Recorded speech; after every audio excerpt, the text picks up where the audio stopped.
Chapter 15, Part 3, Specific Heat Capacity.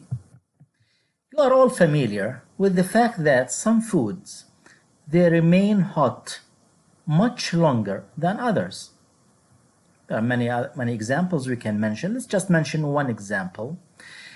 If you take a hot apple pie from the oven, and in a few seconds you can touch the crust, it feels a little bit cool. But be very careful. Don't try to eat it because the filling inside still has a very high temperature.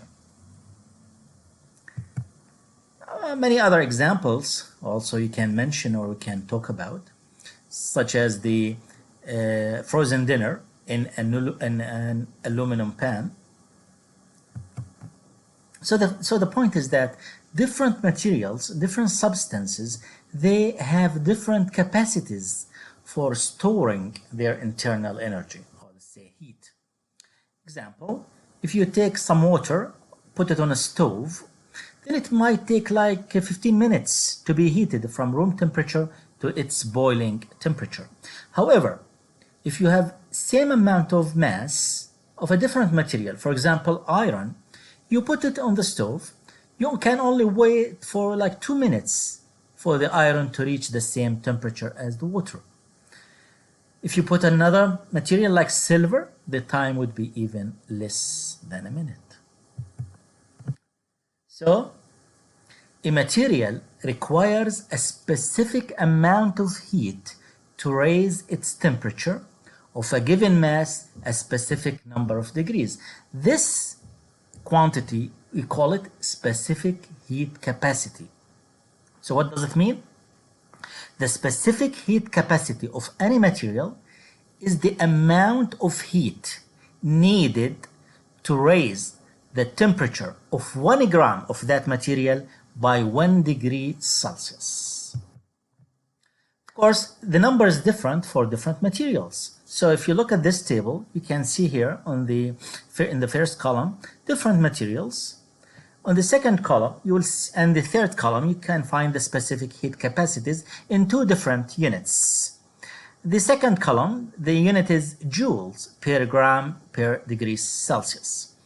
I will not be interested in this column, so let's look at the last column. The units are calories per gram per degree Celsius. Let's take the first material, water, and look at the number. The specific heat capacity of water is 1. Now, what does it mean? This means that for 1 gram of water, you would need 1 calorie of heat. 1 calorie of heat to raise the temperature of that 1 gram of water by 1 degree Celsius. Now, if you look at the other materials in the table, you notice that water has the highest number. It's 1. But look at the other material, they are all less than 1. In fact, if you look at, let's take, for example, copper. Copper, if you look at the number, it's very small. It's 0.092. What does it mean? It means that copper, it takes only 0.092 calorie to raise its temperature, well, to raise 1 gram of copper by 1 degree Celsius.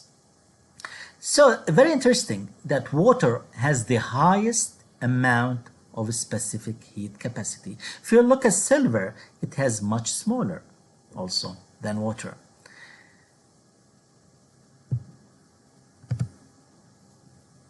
Now, why water has high specific heat capacity? It's related to its molecular structure, in fact. Because as water absorbs heat, some of the heat will go into, for example, rotation of its molecules, or even stretching of its bonds, or vibrations, and so on.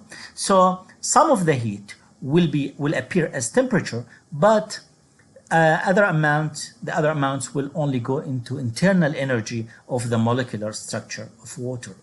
That's why water, it takes more heat per gram than, for example, iron to change its temperature. Water has the higher or the highest heat capacity. Now we have a question here.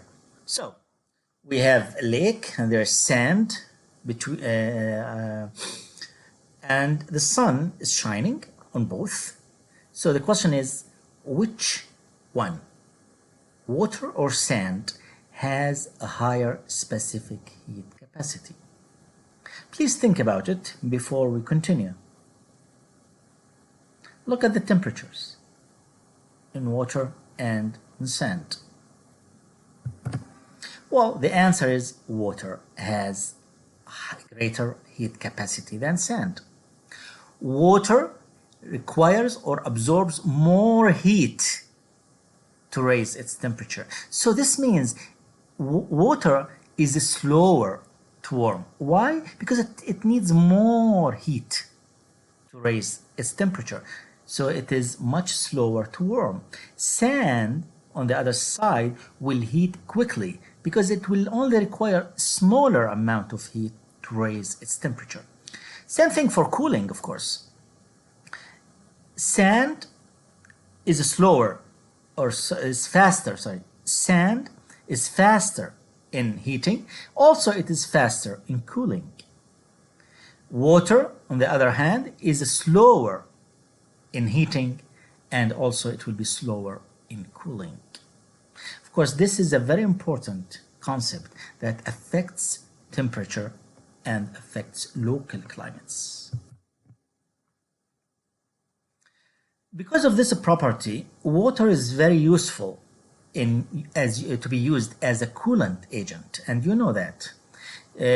Water is used in cooling systems on automobiles and other machines and engines. If you use another liquid which has lower specific capacity, this means that the temperature would rise higher and faster, which is not good. So water is a good cooling agent because it takes longer time to cool and also to heat. Water's capacity to store that heat affects, of course, the global climate, and it is affecting the global weather. So to conclude, water takes more energy to heat than land.